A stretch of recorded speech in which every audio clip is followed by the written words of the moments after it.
네티즌 수사대로 유명한 필명 자로. 이분이 세월호 참사의 진실을 담은 다큐멘터리를 오늘 25일 크리스마스에 공개한다고 예고해서 큰 주목을 받고 있습니다. 이 자로는 지난 2012년에 국가정보원의 대선 개입 혐의를 입증하는 결정적인 증거를 찾아냈던 그런 분입니다. 그래서 많은 사람들이 이번 다큐멘터리에 상당한 기대와 관심을 보이고 있는 그런 상황인데요. 전망대 이 시간에는 세월호에 대한 진실을 담았다는 다큐 세월 X를 제작한 자로 씨를 직접 만나보겠습니다. 신변 보호를 위해서 이번 인터뷰는 음성 변조로 진행이 되고 또 필명인 자로로 호칭한다는 점을 미리 알려드리겠습니다. 자로 씨 안녕하세요. 네, 안녕하세요. 네, 이 세월호는 물속에 잠겨 있는 게 아니라 사람들 편견 속에 잠겨 있다. SNS에 직접 올리셨던 글인데요. 우리가 그동안 어떤 편견에 세월호를 담아뒀었는지 궁금합니다. 네, 그러니까 사람들은 이 세월호 사건이 끝났다고 생각하는 사람들도 많고요. 더 이상 조사할 것이 없다고 생각하는 사람들도 많습니다. 하지만 이번 다큐를 만들면서 보니까 세월호 사고는 아직 제대로 된 진상조사조차 시작하지 못했다는 것을 절실하게 깨닫게 됐습니다. 그리고 사람들이 너무 진영 논리 그리고 정치 논리에 빠진 나머지 정말 진실의 본질을 보지 못했던 것 같습니다. 그래서 저는 이번 다큐를 통해서 그 사람들의 편견을 깨보고 싶습니다. 근데 누구의 편이 아니라 오직 진실의 편에 서서 이거는 진실입니다. 이거는 진실이 아닙니다 하고 그렇게 다른 진실에 대해서 한번 말을 해보고 싶습니다. 자, 세월호의 진실을 밝히는 작업에 집중하겠다 이런 이제 의사를 밝히시고 지난해 초부터인가요? 온라인 활동을 아예 안 하셨어요. 그 결과가 이제 나온 건가요? 네, 어느 정도 이제 결과가 나왔다고 보시면 될 것 같고요. 그리고 이 다큐를 시작으로 또 다른 시작이 시작된다고 보고 있습니다. 그래서 이 다큐를 통해서 지금 통화하신 기자님들이나 PD님들이나 정치인들이나 언론인들이 해야 될 몫이 또 추가로 따라붙는다고 생각을 하고 있고요. 그런 의미에서 이 다큐는 끝이 아니라 또 다른 하나의 시작이라고 생각합니다. 네. 자, 진영 논리를 벗어나서 진실을 말하고 싶었다. 또 끝이 아니라 시작이다. 이런 말씀 하셨는데 저희가 느끼기에는 이게 단순히 이제 감성적으로 하시는 말씀이 아니고 말 그대로 뭔가 새로운 수사, 조사가 필요하다는 얘기. 지금까지와는 완전히 다른 얘기가 새로 나온다. 이런 말씀 같은데요? 지금까지와 다른 얘기도 있겠고요. 같은 얘기도 있겠고요. 이미 알려졌지만 사람들이 잘못 알고 있었던 것도 있겠고요. 이미 드러났지만은 사람들이 그 중요성을 전혀 인식하지 못했던 것들도 있습니다. 그러한 것들이 무엇인지에 대해서 그냥 말하는 것이 아니라 철저하게 하나부터 끝까지 과학적인 팩트를 가지고 얘기를 하려고 합니다. 과학적인 팩트요. 예. 25일 공개하신다고 했는데 시간이 대략 몇 시쯤입니까? 시간은 제가 비밀로 하고 있습니다. 알려드릴 수가 없습니다. 시간은 공개하실 수 없는 이유가 따로 있나요? 아직까지 시간을 딱히 확정하지도 않았고요. 그리고 지인분들이나 또 유가족분들이나 이거를 어느 시간에 알리면 가장 효과적일지에 대해서 조금 더 논의가 필요한 상태입니다. 그렇군요. 어디에 공개하실지도 아직 안 정하셨나요?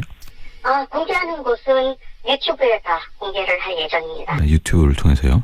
그러니까 어느 시간에 이렇게 올리겠다 그러면은 너무 사람들이 이런저런 추측을 하게 되니까 굉장히 쉽고요. 네. 그리고 그러다 보면은 잘못된 편견이나 그리고 또 고정관념 그리고 선입견 같은 것들이 작용하기 쉬울 것 같습니다. 그렇기 때문에 그냥 올라가는 시간에 올라간다고 그렇게만 말씀드릴게요. 네. 혹시 이게 이제 누군가의 사찰, 감시를 피하기 위해서 그렇게 하신 건가요? 그런 거는 아닙니다. 그런 게 두렵고 정말 무섭다고 생각했다. 물론 이제 두려운 마음이 좀 들기는 하지만은요. 그런 거 두려웠다면은 이렇게 공개할 엄두조차 못 냈을 겁니다. 시저 영상을 만들고 감히 진실을 말하겠다는 이런 표현 같은 거는 절대 쓸 수 없겠죠. 네. 예고 영상을 보면은 세월호의 진짜 침몰 원인을 파헤친 8시간 49분 필리버스터 다큐멘터리라고 하셨고 사고 시각 8시 49분에 무슨 일이 있었을까 이런 내용을 담으셨는데 이게 8시간 49분을 채울 만큼 내용이 많은 건가요? 예, 내용은 그 정도로 방대하고요. 그리고 이 8시간 49분 안에 미처 담지 못했던 내용들은 훨씬 더 많다고 생각을 하시면 좋을 것 같습니다. 그러니까 세월호의 진실은요, 너무 많은 검증되지 않은 가설들이 한꺼번에 엉켜있다 보니까요.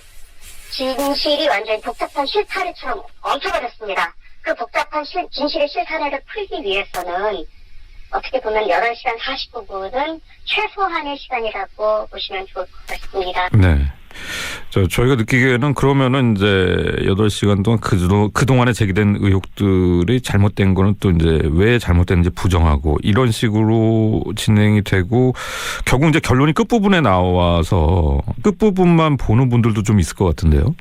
네, 그러실 분들도 있을 것 같아서 제가 다큐 이제 시작하는 부분에 이런 멘트를 남깁니다. 다큐를 일부만 보고 평가하지 마시고 처음부터 끝까지 보신 다음에 평가해 주시면 좋겠습니다라고 말씀을 드립니다. 사실 이제 방송하는 입장에서 보면은 이 2시간 다큐멘터리도 사실 긴데 그 부분이 좀 걱정이 되긴 하네요. 자, 진실이라고 하면은 검증 과정 거치셨을 텐데 어떤 정보를 분석을 하신 건지 좀 설명해 주실 수 있나요? 거의 이제 지금까지 드러났던 거의 모든 자료를 거의 다 이제 검토를 했다고 보시면 좋을 것 같습니다. 검찰의 수사 결과라든가 이제 선원들의 재판 과정, 각종 전문 자료들, 특히 이제 항해학이라든가 주선학, 심지어 물리학, 유체역학, 그리고 컴퓨터 과학, 그리고 AIS, 레이더, CCTV, 아이들이 남긴 영상이나 사진, 생존자 증언 이러한 것들을 다각적으로 검토해서 하나의 결론에 이르렀다고 보시면 될 것 같아요. 네. 근데 항해학이나 조선학, 유체역학, 물리학 얘기하셨는데 이게 본인 혼자서 이게 분석이 가능하십니까?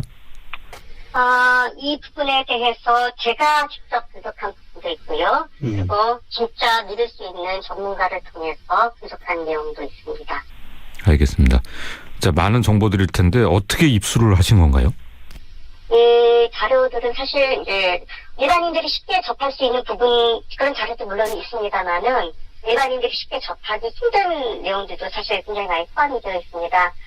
저 같은 경우에는 세월호 유가족분 중에 한 분과 어떤 좀 인연이 돼가지고요.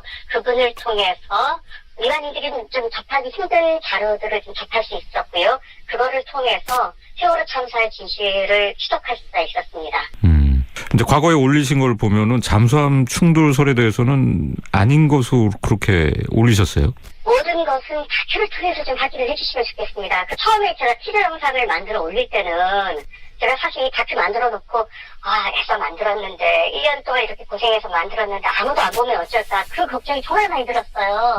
그래서 티저 영상을 만들어서 공개를 했는데 이건 제가 상상을 뛰어넘을 정도로 많은 관심을 갖게 되다 보니까요. 정말 무성한 그 근거 없는 낭설들이 또 여기에서 또 많이 발생을 하더라고요.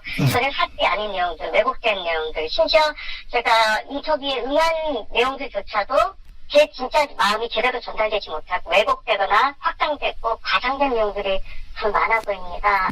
더 이상 제가 어떤 특정한 단서를 던지게 되면은 오히려 그런 의혹이 확산될 것 같고요. 모든 것은 다큐를 통해서 직접 확인하시면 좋겠습니다. 자, 지금 국민들의 관심은 사실 이제 국정조사와 특검 수사에서도 그렇지만은 대통령의 세월호 참사 당일 행적 7시간에 많이 쏠려 있어요. 이번에 제작하신 다큐는 이제 세월호의 침몰 원인인데 이것이 결국 이제 대통령의 7시간과 관련이 있습니까?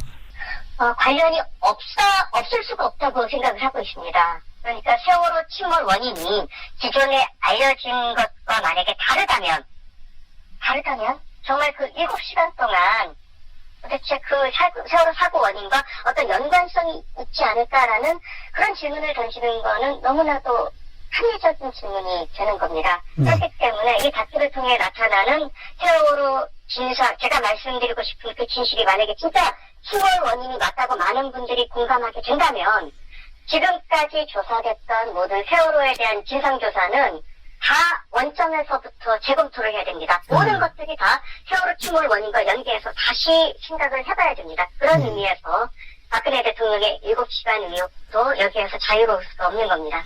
정말 궁금하네요. 결과가요. 그런데 이번에 제작 과정에서 사실 이제 언론인들, 제도권 언론과의 연대 취재를 하면 더 효과적이지 않았을까 그런 생각도 드는데요. 연대 취재를 하면은 좋은 점도 있겠지만요. 사실 예전에 제가 이제 네티즌 수사대라는 이름으로 활동하게 된 계기가 뭐냐면은요. 그 당시에 제가 찾아냈던 진실들을 사실 제가 언론사에 다 제보를 했습니다. 네. 제가 지금 하고 있는 SBS에서 제보를 했어요. 네. 근데 이게 묻혔습니다. 아무도 알아주지 않았어요. 아무도 알아주지 않았고, 보도되지 않았고, 묻혔고. 그래서 제가 직접 올려버린 겁니다. 네, 그래서, 그런 활동들을 이제 계속 하다 보니까, 저에 대해서 조금씩 그렇게 알려지기 시작했고요. 그래도 저는 지금까지, 네티즌 수사대 자료라는 이름으로 활동을 하면서 언제나 팩트와 사실에 근거해서만 얘기를 했고요. 그랬기 때문에 제가 뭐 법적으로 휘말리거나 그랬던 일이 한 번도 없었습니다. 왜냐면은 오직 팩트만을 그동안 말해왔었기 때문에 아마 그래서 지금 저에게 정말 과분할 정도로 많은 관심이 쏟아지는 이유가 제가 그동안 그런 방식으로 움직여왔기 때문에 그런 어떻게 보면은 지금 계신 네티즌 분들과의 신뢰가 어느 정도 형성되어 있기 때문에 이런 관심을 갖게 된 게 아닌가. 그리고 왜 세월호 선체가 이렇게 인양되지 않고 계속 차일피일 미루고 선체는 훼손되는지에 대해서 정말 같이 고민해보고 싶고 정말 제대로 된 진상규명을 지금부터 제대로 시작해보고 싶습니다. 유가족분들 정말 힘내시면 좋겠어요. 네. 자, 국민들이 목말라하는 진실이 나오기를 좀 기대해 보겠습니다. 오늘 말씀 감사합니다. 네, 고맙습니다.